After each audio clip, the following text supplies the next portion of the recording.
पुण्यात्माओं 5500 वर्ष तो कलयुग बीत गया, और उससे पहले जालिए कितना समय 3 युग गए।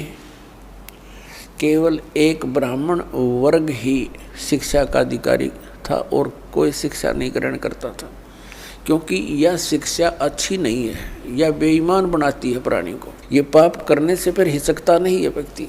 यह शिक्षा गई ब्राह्मण समाज में। इस शिक्षा को इन्होंने रोजी रोटी का धंधा ही बना लिया और पाप के भागी बनने लगे। अब शिक्षा आ गई सब समाज में।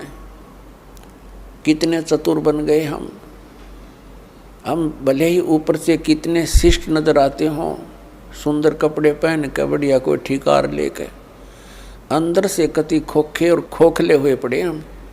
हमारे विचार वो नहीं रहे जो हमारे दादे और परदादा के हम देखा करते थे। कितनी इंसानियत थी उनके अंदर। अब पुण्यात्माओं, हम जैसे वर्तमान के मानव से भी हमारा पाला पड़ा है, और आज से 55 वर्ष 50 वर्ष पहले जब हम कुछ जानने योग्य हुए, वो समय भी हमने देखा है। उस समय में और आज में दिन और रात का अंतर हो गया। इतनी गिरावट आ गई हमारी मानसिकता के अंदर, हमारे शिष्टाचार के अंदर। इसका कारण ये शिक्षा ही है। आप ऑफिस में जाते हो, किसी भी कार्यालय में, वहाँ भी इंसान है। बाहर पंक्ति में खड़ा वो भी इंसान है।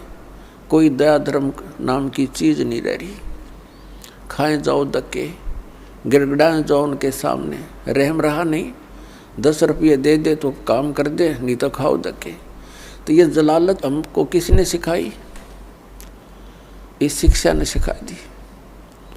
और क्या करते हैं फिर उस पैसे का? हम कोठी बनाते हैं, बंगला बनाते हैं, कार खरीदते हैं, और फिर घर में कोई ना कोई ऐसी समस्या, कोई दुर्घटना हो जाती है, कोई बीमारी लग जाती है। उस सारे पैसे को फिर हम ऐसे ही, वो पैसा तो रहता नहीं, व्यर्थ हो जाता है। कोठी बना दी, मृत्यु होगी। आप गधा बन कर कुम्हार के घर मिट्टी ढो रहा है और कोठी वहाँ खड़ी है, चाट ले उस कोठी को। एक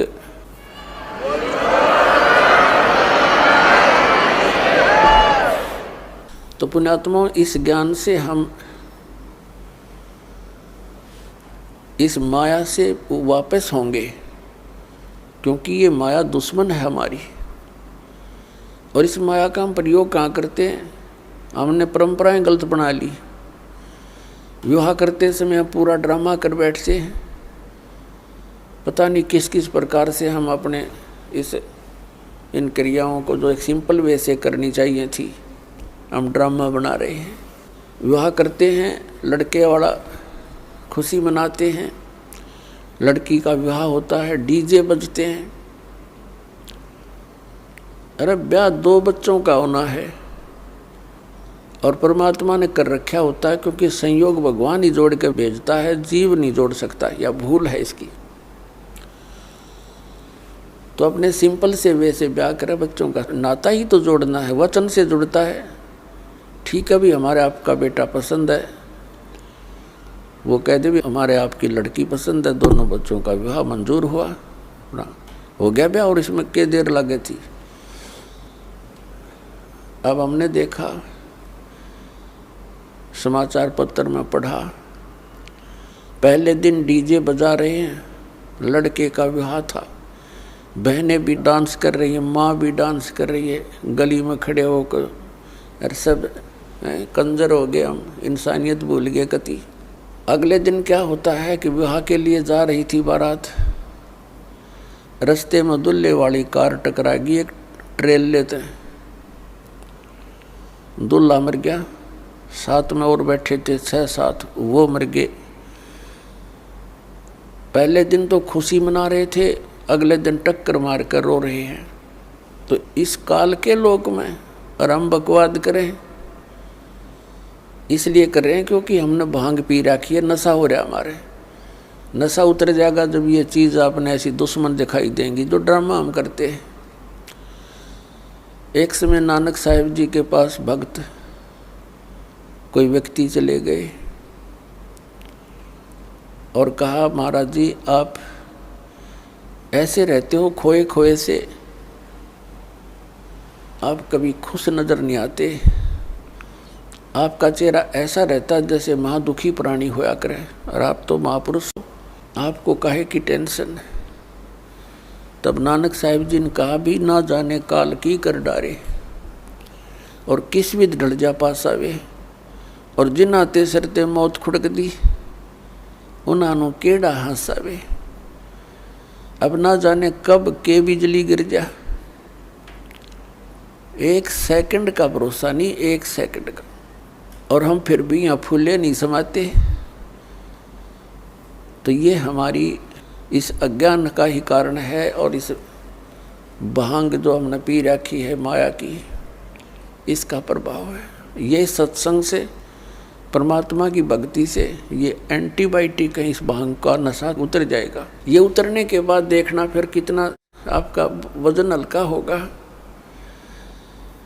आपकी रुचि नहीं रहेगी कितने सांग सिनेमा देखने की। आप ना सोचोगे क्यों समय बर्बाद किया, या तो मालिक की चर्चा चलेगी, या सत्संग सुनने का दिल करेगा, या फिर अपनी सुबह शाम दोपहर की क्रियाएं, और फिर मंत्र दिन में इतना बिजी शेड्यूल हो जाएगा आपका, बकवाद करने का समय कौन मिले। और कभी समय मिलेगा तो रुचि नहीं बन सकती है, क्योंकि आत्मा स्वीकार करे नहीं, बहुत दिन हो गए इसने ये बकवाद करती ने, इसका कुछ भी हाथ नहीं लगा। तो पुण्यात्मा, हमने अपने सिर पर आप वजन घना रख लिया है। सबसे पहले तो हमने इस विवाह के ऊपर खर्चा कतिबंद करना पड़ेगा। फिर हम कोठियाँ बनाते हैं, सिंपल मकान बनाओ, ठीक है, जिसके पास 2 पैसे हैं वो भी अपना हिसाब का ही मकान बनावे, लोग दिखावा नहीं करें, तो उसमें हमें भक्ति में ज़्यादा समय मिलेगा, हमारी टेंशन खत्म होगी। अब जैसे हम त्यौहार मनाते हैं, अब जब तक ज्ञान नहीं था तब तक हम कुछ भी मना लेते, अब ज्ञान हो गया कति रुचि नहीं बनती। एक व्यक्ति ने नाम लिया और बहुत दुखी परिवार सारा, और उनसे बताया भी ऐसे ऐसे ये नहीं करना, ये त्यौहार वगैरह तुम जो मनाते हो ये नहीं मनाना। कैसे? अब हम क्या करते, एक फॉर्मेलिटी कर रहे हैं। कोई भी त्यौहार आता है, वो फॉर्मेलिटी बना ली कि इतने कपड़े और इतनी मिठाई, इतने सुहाड़ी गुलगुले ये पहुँचाने, वो नून तो लेकर चल पड़े, वो नून तो लेकर चल पड़े, और वो कपड़े नए पड़े रहे, कोई पहनता नहीं। क्या फ़ायदा हुआ?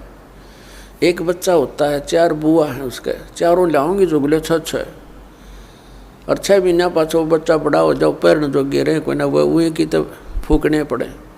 क्या फ़ायदा इन बकवादों का? तो इस तरह हमने इन सभी क्रियाओं को इन ज्ञान विचार से समझकर फिर इनसे उल्टा हटना है।